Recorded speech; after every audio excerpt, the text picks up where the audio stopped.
I was so wrong about Boruto chapter 82. In this chapter, not only did Boruto prove he can see into the future, but we are finally about to witness the JOUGAN's awakening. The spoilers really had me worried for a minute, but this is definitely another banger of a chapter. But with that said, I was not expecting like any of the events which occurred during the chapter, and as a matter of fact, when I was predicting what would happen, I don't think I got a single thing correct. But regardless of that, this chapter has provided us with a hell of a lot of intel about how Boruto Part 2 may play out, as well as some information about what happened during the 3-year time skip. So last chapter we were mainly reintroduced to all of the main cast, and we got to see all the new character designs. We also got a rough idea of what to expect after the time skip, and the chapter ended off with a 3-way stare down between Boruto, Code and Kawaki. Obviously Boruto had just returned to the village, which we assumed was to save Sarada, but in this chapter we find out this wasn't actually the case, and there was an underlying reason which was actually much more sinister. So this chapter kicks off with a little conversation between Code and Boruto,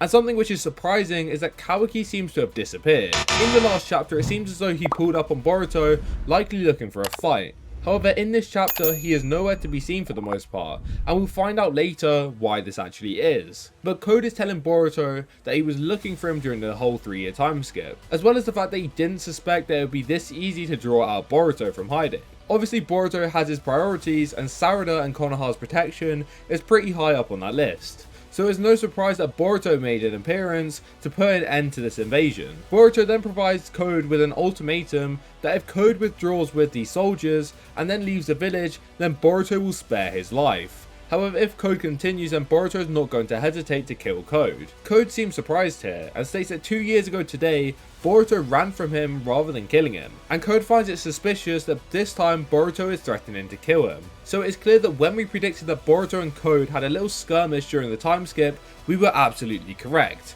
But Boruto drops an absolute bombshell here. In my previous chapter review, I stated that Boruto was actually the one to give Code the scar, and this was kind of like my validation for a lot of the theories, but obviously I had no proof of how Code had got this scar, and I had no idea whether it was actually Boruto who gave it to him. Boruto tells Code that if he understands what Boruto wants, then he would just go and do it. And this time, Code would not just get away with his left eye. A clear indication that Boruto, last time they crossed paths, gave Code this scar. But what is even crazier than Boruto giving Code the scar is this was 2 years ago. So essentially Boruto, after 1 year of training, had already surpassed Code and was strong enough to even spare his life, as he viewed him as such of a lesser opponent and not even a worthy threat to himself or the people he loved. So I don't know whether this is Code just being weak or Boruto being an absolute menace, but we do know that Code should theoretically be a threat beyond JOUGAN. Anyways, Code here believes that Boruto is just bluffing. He thinks it is laughable that Boruto would pull such a ridiculous claim out,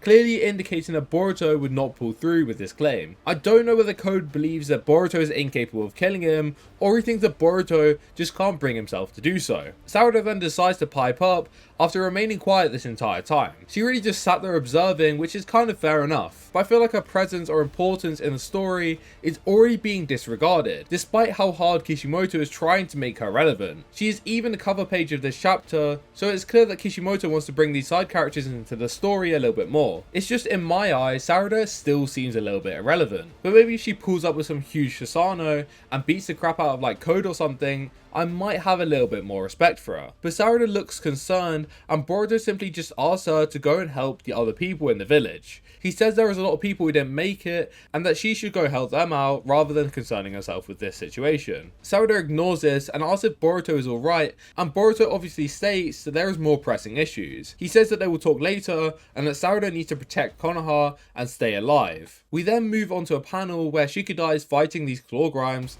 alongside the rest of Team 10. Chocho is still in combat, and Rinnegan is flying in the sky, and currently he is with Himawari. One of the claw grimes appear behind Chocho while she is still fighting, and Rinnegan swipes down to help her out. He starts flying around with his claw grime, and Himawari seems to fall off somehow. It isn't clear if the claw grime did this, but the more pressing issue is that Himawari is falling from pretty high up. Kawaki then appears whilst Rinnegan jumps off to stop Himawari from hitting the ground, and Kawaki kicks the crap out of this claw grime, who seems to be much stronger than the average monster. So it's clear that these claw grimes vary in strength quite considerably. But what is more important is in the next panel, this claw grime appears with the rinnegan, which emerges through the claw marks over his left eye. I don't think this is Code Rinnegan, and rather the ability of the Ten Tails. Obviously in the Great Ninja War and in all of the other times we have seen the Ten Tails, it has just had one eye, and this eye was always like some red rinnegan. So maybe due to the chakra which is engraved into these claw grimes, some of the stronger ones are actually able to manifest the rinnegan. Having stronger claw grimes allows the slightly weaker characters to be more relevant. If they can fight something like a buffed claw grime, then that could be an interesting fight for them. However, if they were to try and get involved in like Kawaki versus Boruto, they're obviously just going to get their cheeks clapped. So introducing slightly lesser opponents for these less relevant characters is definitely nice to see,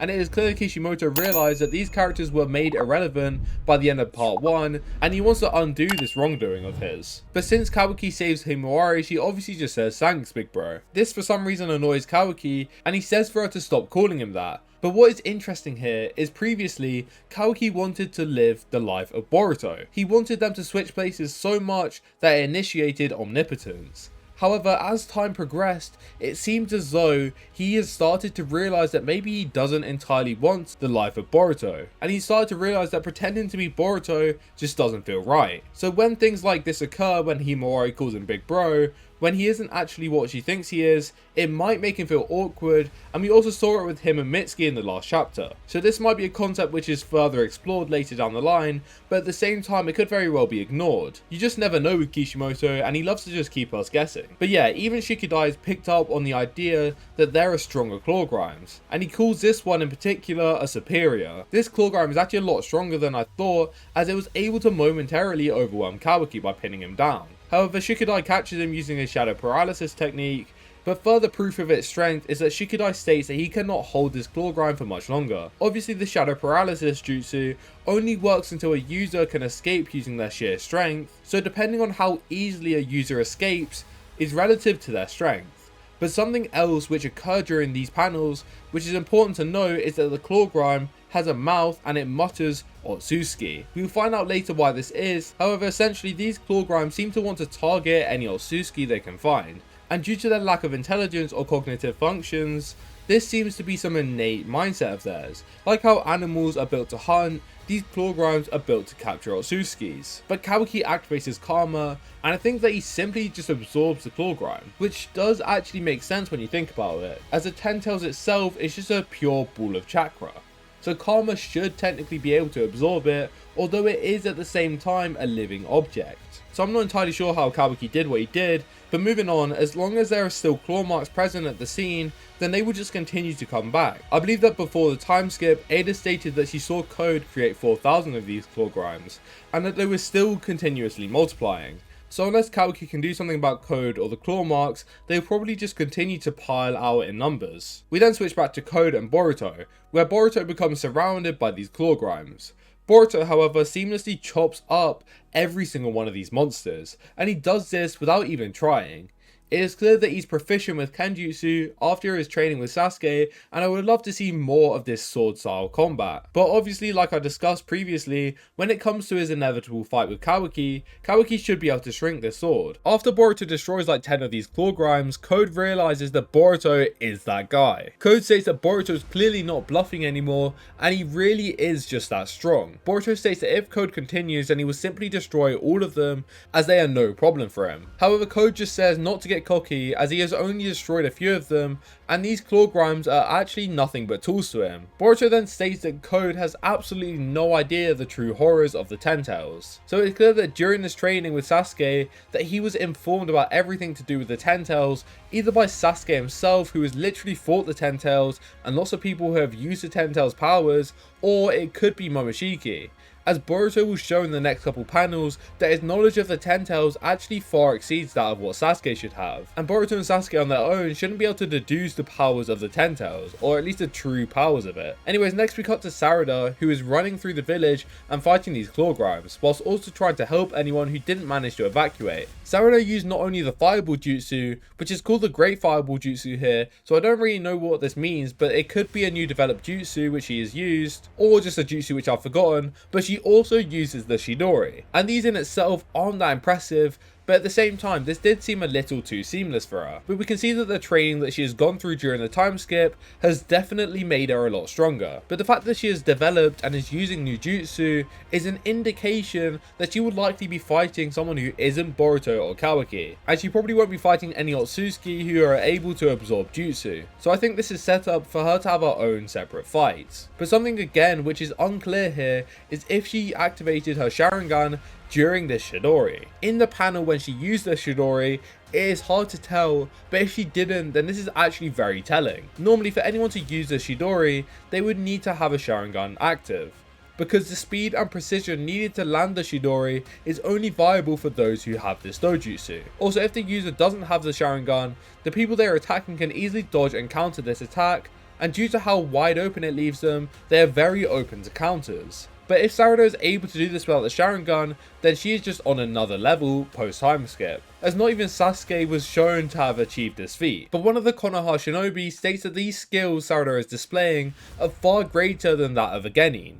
So this concept of shinobi ranking is still a big issue, and maybe Sarada will set her goals to become Hokage and eradicate these stupid roles. She will likely do this due to the discrimination experienced by shinobi depending on their rankings in the leaf. So think about it this way, Sarada is a genin, however she is far beyond any jonin in the entire village. However, she will likely remain a genin, and she will experience discrimination when it comes to the higher ups, as well as the missions which she will be given, simply due to her being a genin, even though she is more than capable of taking any S-class mission. But yeah, that is definitely a concept which I would like to see explored. However, moving back to the chapter, Sarada is then attacked from behind, and a shinobi comes out to protect her, but ends up getting bitten by this claw grime, and it seems that it turns into a tree. It looks as though the shinobi is actually imbued or absorbed by the tree. So we can still see all their face and all that kind of stuff, but they are kind of engraved into that tree. Similar to in real life, when a tree grows, it will actually bend around the surroundings. But to be totally honest, I would just ignore the fact that these claw grimes are turning into trees if it wasn't for the name of this chapter, and that obviously being tree. And in the next couple panels, another shinobi is caught and the Ten Tails transforms it into a tree. So we know that the Ten Tails itself is a seedling for a chakra fruit. But essentially what I think is occurring here is they are making mini chakra fruits, but I honestly just have absolutely no idea. So leave your thoughts on what this could be in the comments down below, because this concept is just really confusing me right now. We then come back to Code and Boruto, who are still having a little chit chat. So Code explains that the Ten Tails itself is just designed to devour people until it finds an otsutsuki to cultivate a fruit. Put simply, they're just a weapon of destruction. But this does explain why the claw grimes were targeting Kawaki, and at the same time they're still eating other shinobi, because all they do is just eat people until they find an otsutsuki. So the more people they eat, the more likely they are to find an otsutsuki. However, Boruto states that since Code has added this transformation to them using the claw marks, that the nature of the Ten Tails has changed, and these claw grimes have much more of a sinister nature. But once again, Kishimoto feels like tickling our balls and then running off, as this explanation is all we are getting for now. This guy just loves to do this, and it makes for some great theories, but all I ask for is just a little bit more clarity. I'm just a simple man with simple needs, come on Kishimoto. Anyways, Boruto states that if Code works alongside Konoha,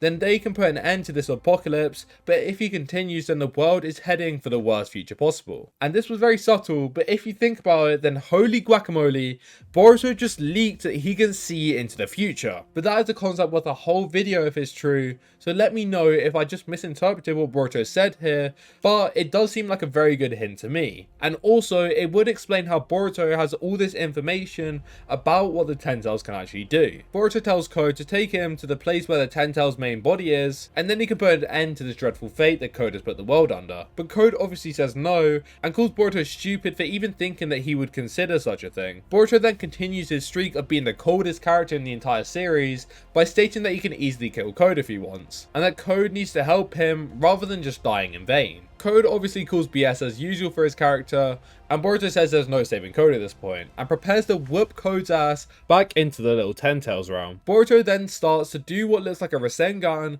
with the winds or chakra starting to swirl around his hand. So this is generally what happens for a Rasengan, as the chakra kind of swirls around in a little ball, and obviously it's just going around his hand in this case. However, all of a sudden the chakra, which is normally just for the Rasengan in his hand, starts to surround Boruto's entire body, and Boruto then says Rasengan Uzuhiko. And apparently Rasengan means wind sphere and Uzuhiko means vortex. So when you tie them together, then it kind of makes sense for Boruto to be Vortex, as a Rasengan is normally blue, and obviously Uzuhiko, which is part of this new ability, it means Vortex. Obviously this ability is worth its own video, however my initial thoughts are that Boruto is making himself into a lightning Rasengan. And we obviously know this makes a vanishing Rasengan, and then obviously this will allow Boruto to disappear and reappear whenever he wants. And the narrator comment is just shunned away from his hometown and now being chased.